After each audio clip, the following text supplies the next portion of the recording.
아멘. 고려 왕조 말기에 이방원이 충신 정몽주를 불러놓고 술 한잔 대접하면서 시를 한 수 읊었습니다. 그리고 당신이 화답하라고 이야기를 했습니다. 그 시가 뭔가 하면 이런들 어떠하리 저런들 어떠하리 만수산 더렁치기 얽혀진들 어떠하리 우리도 이같이 하여 100년까지 누리리라. 이래도 어때? 저라면 어때? 우리 같이 합세해서 중심 마음을 돌려서 한 마음이 되어서 100년까지 살자, 그 말씀입니다. 그때 정몽주가 방언이 따라 주는 수를 내려놓고 화답한 시가 이것입니다. 이 몸이 죽고 죽어 100번 고쳐주고 백골이 진토되어 자기 뼈가 흙이 되어 넋이라도 있고 없고 임향한 일편단심이야 가실 줄이 있으랴. 이 시를 읊고 나서 이방원은 끝내 그날 밤 선주교에서 사람을 시켜서 충신 정몽주를 쇠보릿개로 때려 죽이겠습니다. 이방원이 충신 정몽주를 죽인 것, 그리고 다윗이 충신 우리아를 죽인 것, 우리에게 충격이죠. 이방원은 좀 나쁜 사람이니까 자기 충신을 죽였다. 그럼에도 충격이지만 그럴 수 있겠네. 하지만 다윗이 왜 충신 이 우리아를 죽였을까? 우리에게 큰 충격입니다. 이 사람이 다윗이 하나님의 마음에 합한 사람이라고? 다윗이 왜 간통죄를 지으면서 또 그것을 숨기기 위해서 그 사람을 죽이는 살인까지 하는 이런 끔찍한 일을 했단 말인가? 다윗은 원래 착한 사람인데 왜 충신을 죽였느냐 말이죠. 왜? 이런 질문을 하지 않습니까? 다윗이 충신을 죽인 것은 충격 중에 충격이 아닐 수가 없습니다. 다윗이 왜 충신을 죽였을까? 우리아를 왜 죽였을까? 다윗이 자기가 저지른 이 간통죄를 숨기기 위해서, 가리기 위해서 작전을 짜서 집행을 합니다. 그 첫 번째 작전이 뭔가 하면 6절에서 11절까지 말씀이에요. 휴가 작전이죠. 자, 다윗은 전선에서 우리아를 소환합니다. 그리고 요압 사령관의 안부와 아군의 안부와 그리고 상황, 전쟁의 형편을 물어봅니다. 다윗은 이 우리아를 불러서 전황을 묻고 난 후에 우리아에게 귀가해서 이제 아내와 함께 좀 쉬라고, 좀 쉬어서 자고 다음에 다시 전쟁터에 나가라고. 왜 그랬을까요? 자기의 죄를 숨기기 위해서. 그리고 자는 사이에 자기 문제를 뒤집어 씌울 수 있으니까. 그리고 편히 쉬라고 했는데, 그러나 우리아는 전쟁터에 나갑니다. 자기 아내와 함께 자지 않고 사양하고 나가죠. 왜 그러느냐 물으니까 언약궤가 지금 덜에 있고 내 병사들이 지금 덜에 있고 그리고 나의 사령관 요압 사령관이 지금 덜에 있는데 제가 어떻게 저만을 위해서 편안하게 이렇게 쉴 수가 있습니까? 라고 왕께 이야기하죠. 왕이 묻습니다. 왜 그러느냐고 할 때 자기 다윗의 왕의 사심을 믿고 충성맹세까지 합니다. 자, 이 정도 같으면 내 휴가한테 잘 됐다.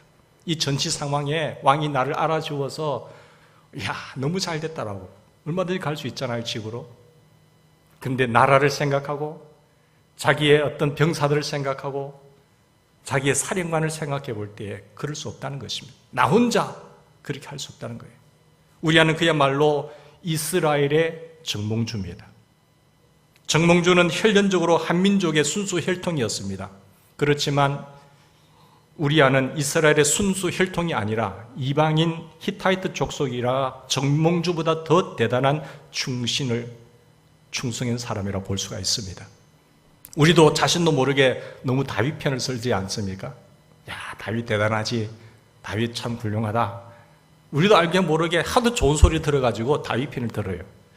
근데 우리아는 하나의 소모품으로 종이컵 정도로 한번 쓰고 버리는 정도로 그렇게 생각하기 쉽습니다.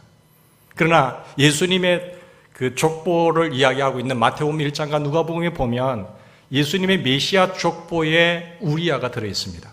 그 예수님의 족보 이야기를 볼 때 아버지가 나오고 아들이 나오고 아버지가 나오고 아들이 나오고 아버지가 나오고 아들이 나오고 이렇게 나오거든요. 예수님 족보를 그렇게 이야기하고 있습니다. 그 가운데 여자 4명이 끼어 있습니다. 상상도 할 수 없는 일이죠. 근데 여자 4명이 끼어 있는데 다말과 라합과 룻이 끼어 있어요. 그리고 한 사람 더 바세바가 있죠. 근데 바세바 이름만 적은 것이 아니라 거기에 우리아를 드러내기 위해서 우리아의 아내 바세바라고 적습니다. 하나님은 이렇게 우리아를 높이 평가하고 세워주시고 대우했습니다. 근데 이것이 통하지 않았습니다. 12절 13절 보십시오. 자기 집에 가서 휴가까지 주고 휴가 작전을 폈지만 가지 않아 그걸 보고 다시 두 번째 실패하자 두 번째 음주 작전을 펴요. 12절 13절 보시면 나옵니다. 우리아로 왕궁에 머물게 하면서 거나한 대접을 합니다. 여기서 마음껏 먹고 즐기고 그리고 취하게 만들었어요. 근데 우리아는 취한 상태도 귀가하지 않습니다. 보통 취하면 이제 전쟁을 갈 수 없으니까 집으로 가서 쉴 수 있지 않습니까? 근데 부하들과 함께 매트 위에서 잠을 잡니다.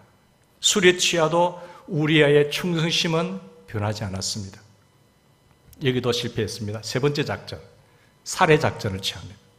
여러분 14절부터 21절까지 말씀 보면 암살 작전을 펴는데 음주계가 통하지 않자 우리아를 가장 치열한 전쟁의 선봉에 두어서 죽게 하는 그런 작전을 펼치고 있습니다.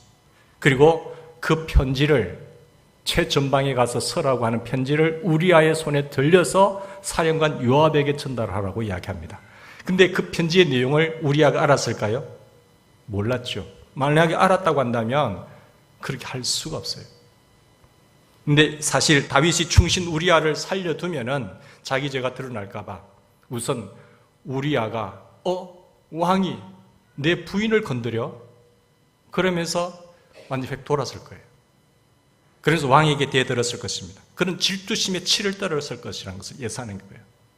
또 뿐만 아니라 우리아처럼 신앙이 투철한 장군은 자기 아내가 그런 일을 당했다고 한다면 사람들을 시켜서 돌로 쳐 죽이게 하셨을 것입니다. 세 번째, 그리고 나라에 반란을 일으켰을 것입니다. 자기가 섬기는 왕이 자기의 부인을 건드렸기 때문에 용납할 수 없기 때문에 반란을 일으켜서 왕을 죽였을 것입니다. 그런데 그걸 몰랐기 때문에 전쟁터에 편지 서신을 요압에게 전합니다. 그런데 요압 사령관 그 내용을 알았을까요? 몰랐습니다. 어떤 내용인지. 근데 읽어보고 사실은 요압은 이 우리아가 뭔가 왕에게 큰 중죄를 저질러서 왕이 그렇게 하였을 것이라고 생각한 거예요. 우리아가 정말로 충신이었다고 하는 사실을 알았다고 한다면 그렇게 하잖아요. 충신이지만 뭔가 왕에게 중죄를 잘못을 저질렀기 때문에 왕이 이렇게 했을 것이다라고 생각하고 그 우리아를 최전방에 보내었습니다. 그러다가 우리아가 죽잖아요. 오늘 본문 말씀은 22절부터 25절까지 보면 다윗은 우리아가 전사했다는 보고를 받습니다.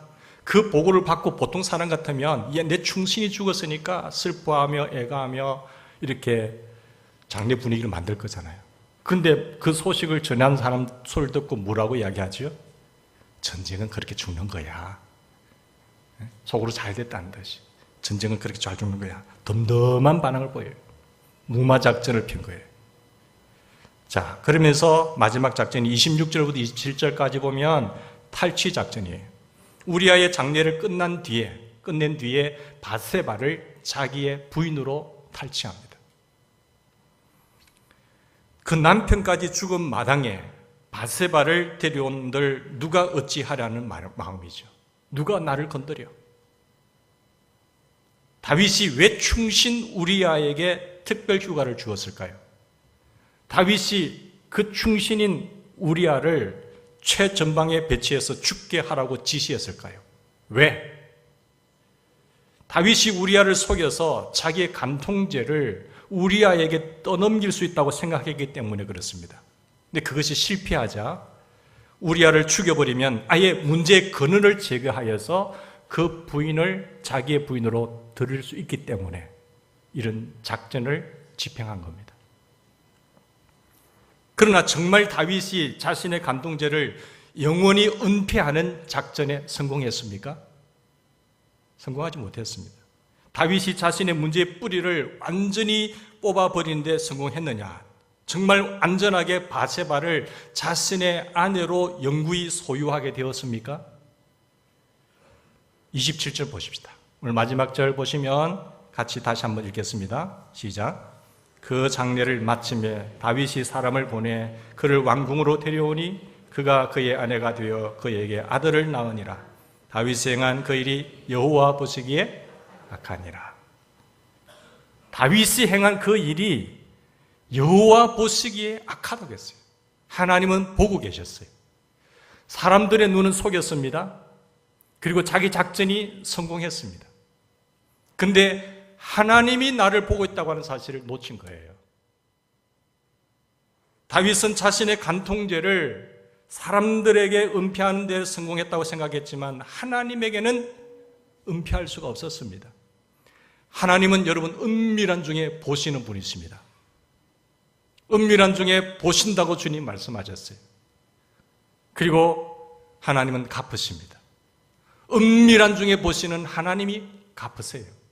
여러분 선을 행하시다가 목사가 알아주지 않는다고 봉사하고 여름에 땀 흘리고 수고하는데 칭찬하지 않는다고 섭섭해하지 마세요. 더 높으신 분이 보시고 계세요.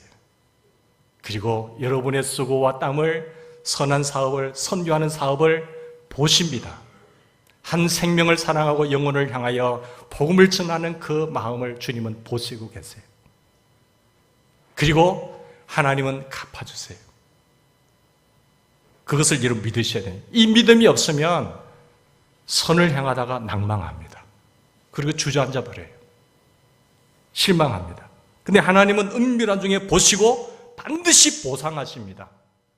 우리가 심은 것보다 더 많이 갚아주세요. 30배로, 60배로, 100배로.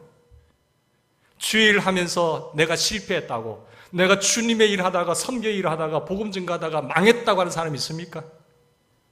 하나님은 은밀한 중에 보시고 다 보상해 주십니다. 그 자녀들에게도 보상해 주십니다.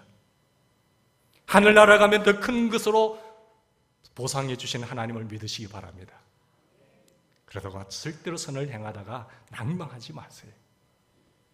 또한 한 가지는 악을 행하는 것도 하나님 보고 계세요. 하나님은 보고 계십니다. 내가 죄를 짓는 그 순간에도 하나님은 내 곁에서 보고 계세요. 그리고 하나님은 갚으십니다. 하나님은 갚으시기 때문에 나쁜 것도 보시고 하나님 그때는 보응하세요. 그러니까 그 죄의 아픔이 얼마나 큽니까? 하나님은 은밀한 중에 보시고 갚으시는 분이십니다. 좋은 것도 보시고 보상하시고 나쁜 것도 보시고 보응하시는 하나님이세요. 이 하나님의 속성을 잊으시면 안 됩니다. 순간적으로 흥분하고 나가지 마세요. 다윗이 은밀한 중에 보시고 갚으시는 하나님을 보지 못했기 때문에 넘어진 거예요. 속은 거예요. 다윗은 또한 죄의 결과를 보지 못했습니다. 죄의 결과가 어떻다는 것을 보지 못했기 때문에 속은 겁니다.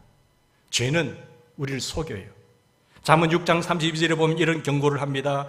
여인과 간음하는 자는 무지한 자라. 무지한 자라. 이것을 행하는 자는 자기의 영혼을 망하게 하는 것이다.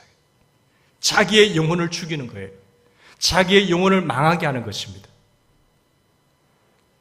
그래서 다윗은 간통하고 그것을 은폐시키다가 살인죄까지 저지르잖아요. 살인을 행함으로 인해서 하나님과의 관계가 실존적으로 끊어져 버립니다. 그렇다고 구원 못 받는 건 아니에요. 더 이상 버려버려요. 하나님과의 실존적인 관계가 끊어지게 되고 영혼의 고통을 받기 시작합니다. 그러니까 죄의 결과는 무엇입니까? 자기를 망하게 하는 거예요. 두 번째, 가정을 망칩니다. 자기 집안이 망하는 것을 보지 못해서 속은 것입니다. 만약에 자기 집안이 망하는 것을 죄의 결과를 보았더라고 한다면 그렇게 했겠습니까? 다윗의 아들들이 다윗의 딸을 강간합니다. 그 사실을 한 다윗의 아들이 그 아들을 죽여버려요. 다윗의 아들들 가운데 다윗의 후궁 10명을 백주에 강간합니다. 그 일로 인해서 또 다윗의 집안이 어떻게 됩니까? 완전히 죽이고 죽는 피비린내 나는 집안이 된 거죠. 그리고 이 죄는 나라를 망치요. 교회에 들어오면 교회를 망칩니다. 이 죄가 어떻게 됩니까? 나라로 자기 아들이 반란을 일으킵니다. 자기 아들의 군대와 다윗의 군대가 싸우는 그런 반란이 내란을 겪어야 됐죠. 그리고 자기 아들이 쿠데타를 일으키는 거 보고 맨발로 신발도 신지 못하고 도망가는 비참한 신세를 다윗이 지게 됩니다. 죄의 끔찍한 결과예요. 죄는 상처를 남깁니다. 그래서 다윗이 자신의 죄악의 결과로 나타난 이 모든 것을 미리 보았다고 한다면 그런 짓을 안 했죠. 못하죠. 사울이 만약에 자기가 하나님 앞에 불순종하고 죄를 짓는 그 결과를 미리 보았다고 한다면, 자기의 목이 잘리고 자기의 시신이 성벽에 못에 박히는 그런 결과를 볼 수만 있었다고 한다면 사울 왕이 그런 죄를 저질렀겠습니까? 속은 거죠. 다윗은 죄의 무서운 결과를 보지 못해서 속은 것입니다. 남을 속일 수 있다고 생각하고 남을 속이려던 다윗이 결국 자기에게 속은 것입니다. 죄는 여러분 속이는 것입니다. 아담 하와가 무엇 때문에 무너졌습니까? 하나님은 나는 창조주고 너희들은 피조물이야. 그리고 너희가 다른 것은 다 마음대로 하도 좋지만 이것만큼은 건드리면 안 돼 라고 했어요. 먹으면 죽는다 하겠어요. 근데 마귀가 사단이 와서 속였죠. 유혹했죠. 보니까 소리를 듣고 보니까 먹음직하고 보암직하고 지혜롭게 할 만큼 탐스러운 것이 되겠어요. 육신의 정욕과 안목의 정욕과 인생의 자랑으로 나타났어요. 만약에 그때 아담 하와가 나로 인해서 수십억의 사람들이, 내 우선의 사람들이 죽는다, 고통을 당하는 그 결과를 보았다고 한다면 그 짓을 안 했죠. 그죠? 근데 그걸 못 본 거예요. 사단이 속이는 것을 못 본 거예요. 죄의 결과를 못 본 것입니다. 하와는 사단의 속임수에 넘어갔습니다. 속아서 선악과를 볼 때에 그렇게 아름다워 보였던 것입니다. 다가오고 오는 수십억 아니 수백억 후손들이 다 죽는 것을 아담 하와가 보았다고 한다면 선악과를 따먹을 수 있었을까? 아담 하와는 죄의 결과를 보지 못했습니다. 죄는 속입니다. 사단은 사람들을 속여서 죄를 짓게 해요. 죄를 짓게 해서 사람을 망하게 하는 것이 사단의 수법입니다. 도적이 온 것은 죽이고 멸망시키기 위해서 왔습니다. 사단은 거짓말장입니다. 우리를 속입니다. 우리를 넘어뜨립니다. 죄의 결과를 보지 못하게 만듭니다. 예수님이 오신 것은 양으로 생명을 얻게 하고 또 풍성한 삶을 살게 하기 위해서 오셨다라고 말씀하고 있습니다. 사랑하는 여러분, 다윗이 죄의 속임수에 다윗도 넘어갔습니다. 우리는 사울이 충신을 죽이고 속이고 충신을 죽였다면 사울이니까 그럴 수 있을 것이다라고 생각할 겁니다. 그런데 다윗이 하나님의 마음에 합한 사람이고 열심히 찬송하고 열심히 봉사하는 사람이고 이렇게 뭐 하는데 빠지지도 않는 사람인데 열심히 하는 척 하는데 다윗이 왜 그랬을까? 이런 의문을 던지잖아요. 이 충격으로 다가온 거예요. 다윗이 왜 그랬다고 생각하세요? 다윗이 어떻게 충신을 죽였다? 우리가 통탄하지 않을 수 없잖아요. 다윗도 죄의 속랑? 다윗도 무너지냐? 그럼 나는 괜찮겠네? 라고 자기를 합리화시킬 수도 있어요. 우리가 다윗이 충신을 죽였다는 사실에 충격을 받는 것은 우리도 아직도 죄의 속성을 알지 못하기 때문에 그렇습니다. 죄의 속성이라고 하는 것은 잘 모르고 있다는 거죠. 죄가 얼마나 사람들을 속이는지, 그리고 다윗도 넘어가고 나도 넘어갈 수 있다고 하는 현실을 직시하지 못하기 때문에 넘어지는 거예요. 여러분, 우리가 볼 수 있는 영안이 열리길 바랍니다. 달라스 윌라드가 난가주 대학교 철학과 교수로서 기독교 신자들과 불신자들에게 엄청난 영향을 미치는 목사님이신데, 달라스 윌라드 책을 여러분 보시면 굉장히 큰 영성을 체험할 수가 있습니다. 근데 훈련의 정신이라고 한 책에 보면 이런 내용이 나옵니다.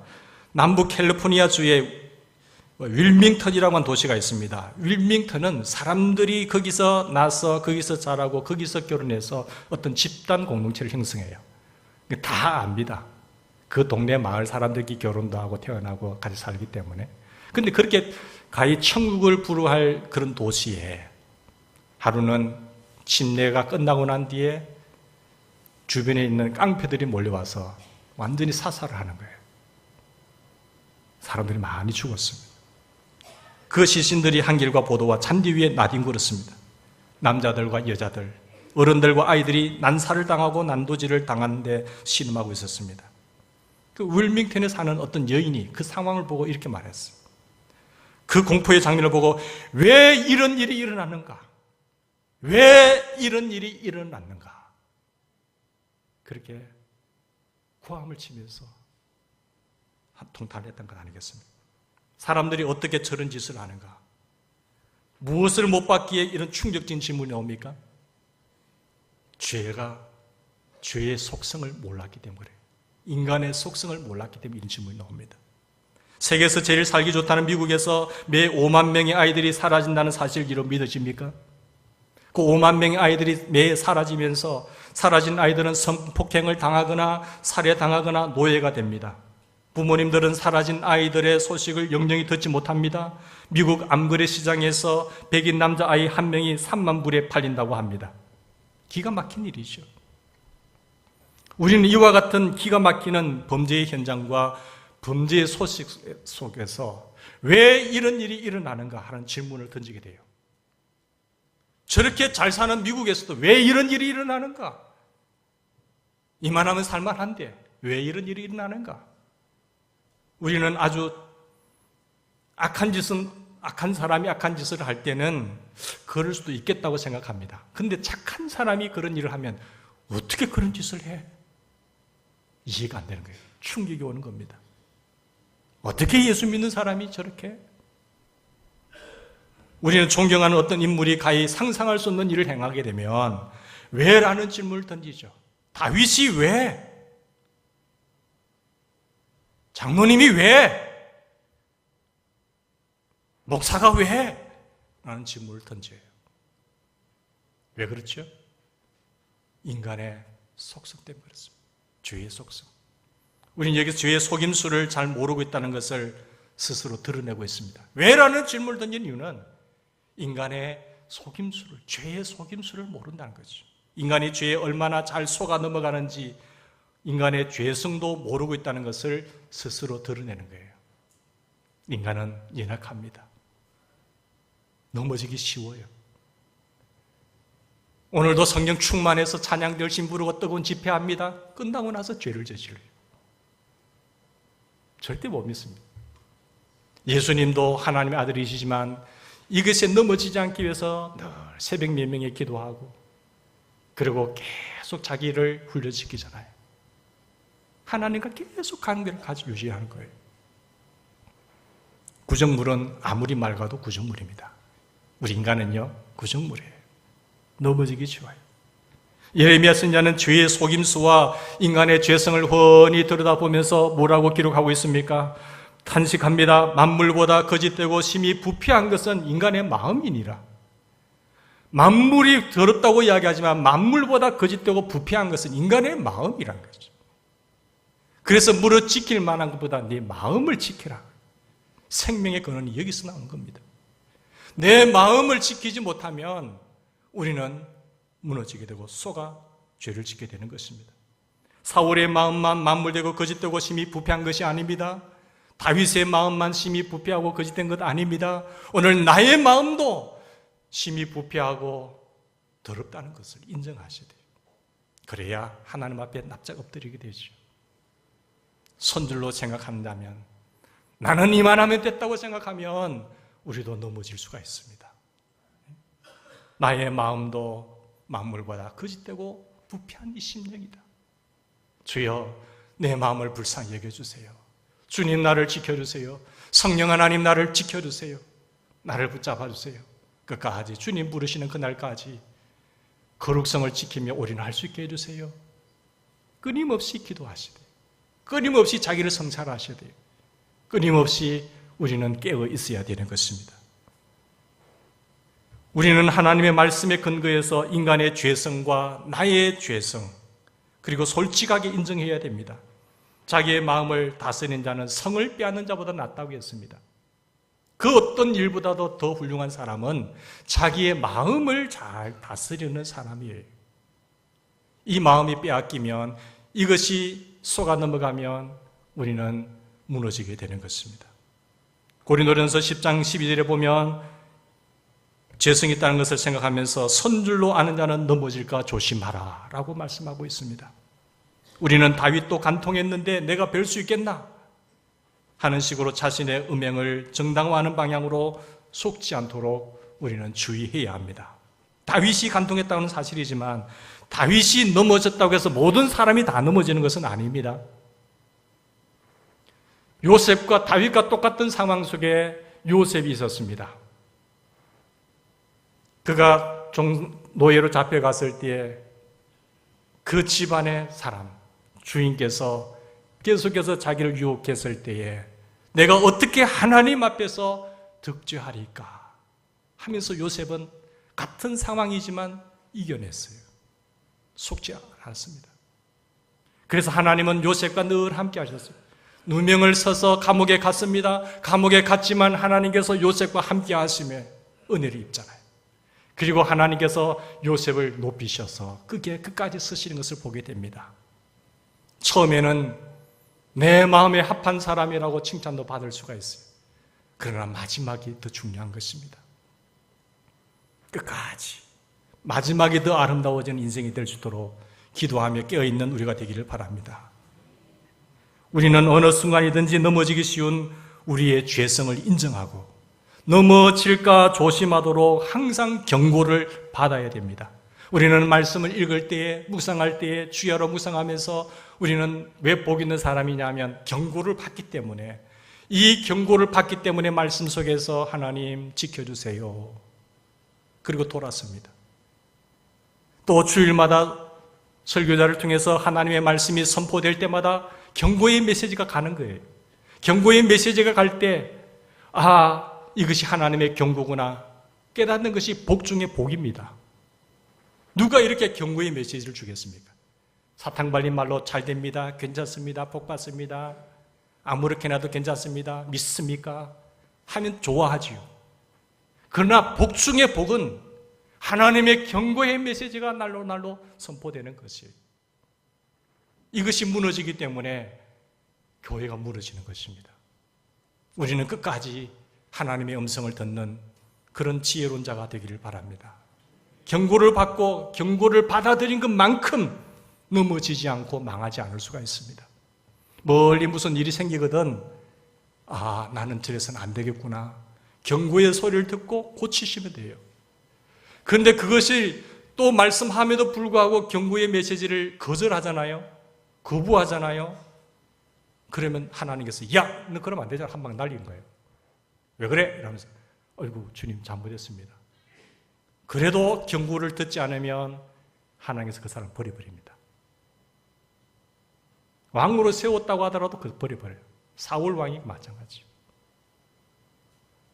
그래서 우리는 경고의 소리를 잘 들으셔야 돼요. 경고의 소리를 듣는다는 것은 겸손하다는 거예요. 아무리 거룩한 척 하더라도, 날뛰고 하더라도 하나님은 거룩한 사람을 끝까지 쓰시는 것입니다. 세상이 악합니다. 세상이 어두워져 가고 있습니다. 그러나 종교개혁에 외치면 다시 말씀으로 돌아가자. 다시 거룩을 회복하자는 거예요. 그게 교회가 살 길이고 여러분의 가정이 사는 방법이고 우리 자신이 사는 비결이에요. 사랑하는 여러분, 인간들은 의자에 앉아서 총구멍 속을 봅니다. 어떤 총구멍 속에 100년이 지나면 저 총구멍 속에 앉아서 총알이 튀어나온다고 하지만 사람들은 그걸 보고 계속 보고 있는 거예요. 설마 날까? 설마 날까? 설마 그 총알이 나와서 100년이 지난 그 시점에 내 눈 안에 박힐까 하면서 보는 거예요. 근데 내가 될 수 있습니다. 경고를 달게 받고 죄를 즉각 회개하고 죄를 청산하는 것이 중요한 것입니다. 존 엘리어토라고 하는 사람이 폭설에 갇혀서 미국 럭키 산맥의 오두막집에 갇히게 되었습니다. 앞을 볼 수 없을 정도로 계속 눈이 내리는 거예요. 너무 피곤해서 자기 젖은 몸 그대로 잠이 들었습니다. 그대로 있으면 얼어 죽거든요. 먹을 것도 없고. 그런데 그 옆에 같이 다니는 괴가 주인을 계속 끙끙끙 하면서 깨우는 거예요. 빨리 일어나라. 빨리 여기 벗어나야 된다고. 계속 괴가 끙끙대면서 이렇게 혼수 상태에 빠져 있는 주인을 깨우기 시작했습니다. 그는 그 사건을 듣고 이렇게 회고했습니다. 만일 그때 그 개가 나를 깨우치지 않았다고 한다면 나는 지금 여기 살아있지 못했습니다. 나를 깨우는 사람이 있다는 것 복입니다. 깨어 일어나시기 바랍니다. 엘리오토가 개의 경고를 받아서 살았던 것처럼 우리도 말씀의 경고를 받아야 살 수 있습니다. 경고가 올 때에 받아들이셔야 돼요. 끝까지 그것을 거절하면 아니 되는 것입니다. 우리는 말씀의 경고를 받으면서 죄와 싸워야 합니다. 우리는 죄와 싸울 때 피 흘리기까지 싸워야 됩니다. 그래야 선한 싸움을 싸우고 의의 면류관을 쓸 수가 있습니다. 전도자 빌리 선데이는 이런 말을 해서 평생 죄와 타협하지 않고 싸운 사람입니다. 미국의 대공황 때도 그는 죄를 책망했습니다. 그는 1935년 세상을 떠날 때까지 죄와 싸우면서 이렇게 외쳤습니다. 나는 죄와 싸울 것입니다. 내 발이 있는 한 죄를 발로 차버릴 것입니다. 나는 죄와 싸울 때 내 손이 있는 한 죄로 주먹으로 날려버릴 것입니다. 내가 머리가 있는 한 나는 죄를 받아들일 수 없습니다. 죄를 받아버릴 것입니다. 내게 이빨이 있는 한 나는 죄를 물을 뜯을 것입니다. 내가 늙어서 발도 없고 주먹도 없고 이빨도 없을 때는 나는 잇몸으로 죄를 물어뜯을 것입니다. 나는 영광의 집으로 가고 죄는 멸망의 집으로 갈 때까지 나는 죄와 목숨 걸고 싸울 것입니다. 죄에 속지 마십시오. 죄는 속이는 것입니다. 마귀는 속이는 것입니다. 우리는 죄의 결과를 바라보고 우리는 충신의 아내와 간통하고 충신을 살해한 다윗처럼 우리 속에 있는 무서운 죄성을 인정하셔야 돼요. 죄성을 인정하고 죄의 속임수에 빠지지 않도록 조심하는 깨어있는 우리가 되길 바랍니다. 여름철입니다. 더 많은 유혹이 와요. 사람들이 나태합니다. 우리는 깨어있기를 바랍니다. 젊은이들이 청년들이 여기 다 넘어갑니다. 팍팍 사라져요. 나도 그럴 수 있다고 하는 사실을 깊이 깨달으면서 주님 앞에 통회하고 다윗처럼 내 침상이 젖을 정도로 통회하고 회개하고 청산할 수 있기를 바랍니다. 그래서 마지막까지 주님 앞에 귀하게 쓰임받는 종들이 다 되기를 주의 이름으로 축원합니다. 같이 기도하십시다.